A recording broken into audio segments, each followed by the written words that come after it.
Ruth Parker, and today on the 12 Days of Christmas Cooking, we are going to make candy cane sugar cookies. So I start with my grandmother's sugar cookie recipe and simply add crushed candy canes to the top.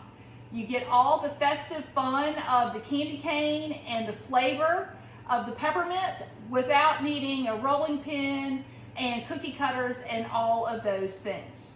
So we are going to get started now. Begin with 30 miniature candy canes. We're going to have 1 cup of sugar, 3 cups of flour, 1 cup of butter, 2 eggs, and half a teaspoon of baking powder, half a teaspoon of baking soda, and 1 teaspoon of vanilla.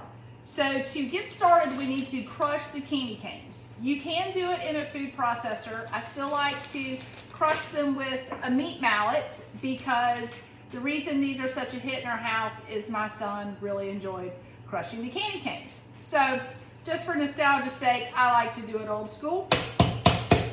So you can do it in a bowl or in a bag.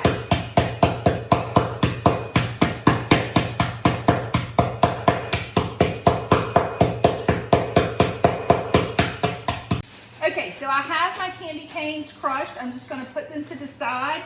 I will say if you're doing it the old school way with the meat mallet, you do not want to use the tenderizer side as it will puncture your bag and you'll have candy cane everywhere. So just keep that in mind if you're doing it with the meat mallet. So now we're going to get started putting our ingredients into our bowl. So we're going to start with 1 cup of sugar.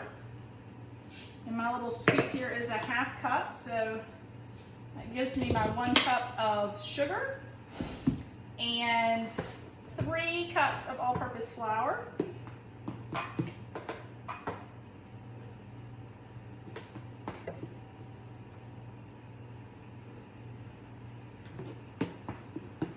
Remember, this is a half cup scoop, so I'm going to need 6 of these. Hopefully I have enough in this. So now I'm going to add the melted butter, and I'm actually going to go ahead and kind of get started creaming it together.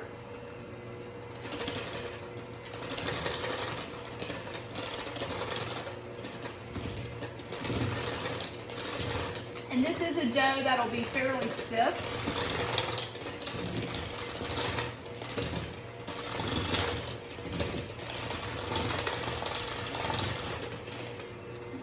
Starting to get a little crumbly. Now I'm going to add in the 2 eggs.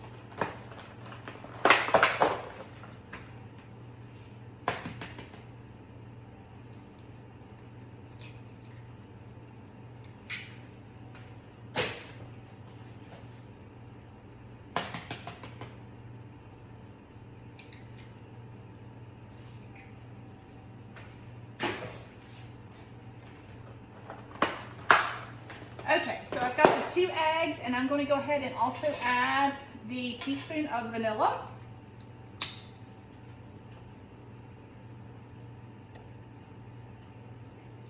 And now I'm going to cream this together before I add in the baking powder and soda.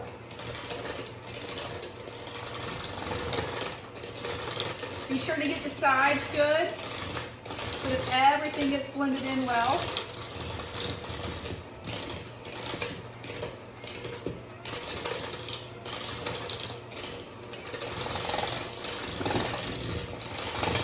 You can use a countertop mixer if that's your preference.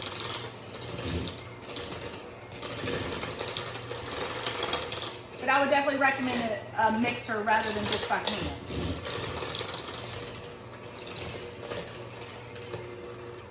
And now I'm going to add in the half a teaspoon of baking powder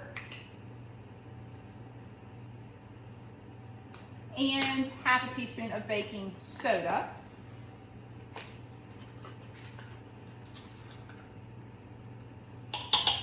Okay, and now I'm just going to cream that together. Remember, this dough is stiff.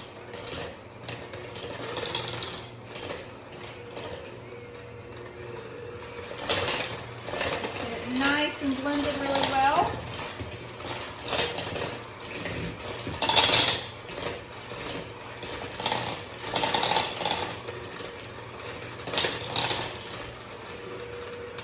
All right, so there we are. Okay, so I have my dough ready. This recipe is going to make about 2 dozen cookies. Generally, you can get about a dozen on one cookie sheet. So I'm going to use my cookie scoop and scoop out, press here, and because we're going to sprinkle these with the crushed candy canes, you want to push the cookies out and flatten them a good bit.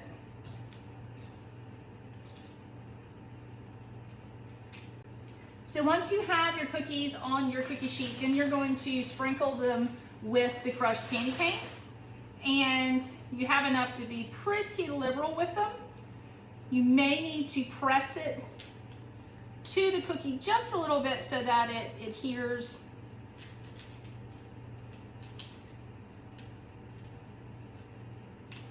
Creates a little festive look, but so much easier than rolling out dough and cookie cutters and all of that. And the peppermint flavor of these is just the right amount to give it that yummy Christmas vibe. So now I have all of my cookies ready and I am going to put them in the oven. They cook at 350. Okay, so these cookies only take about 6 to 8 minutes to cook. They're really quick and they make a cute little gift. So one thing that you can do is get like a little clear, get the food grade, these little cello bags, and just add a few cookies into the bag, however many you want to gift. Great little gift for to leave for the mail lady, the UPS man, people like that. They're super fun. Just take a little ribbon.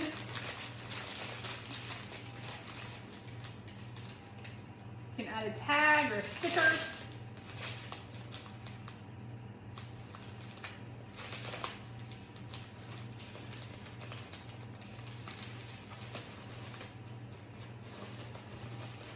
And there you just have a cute little food gift.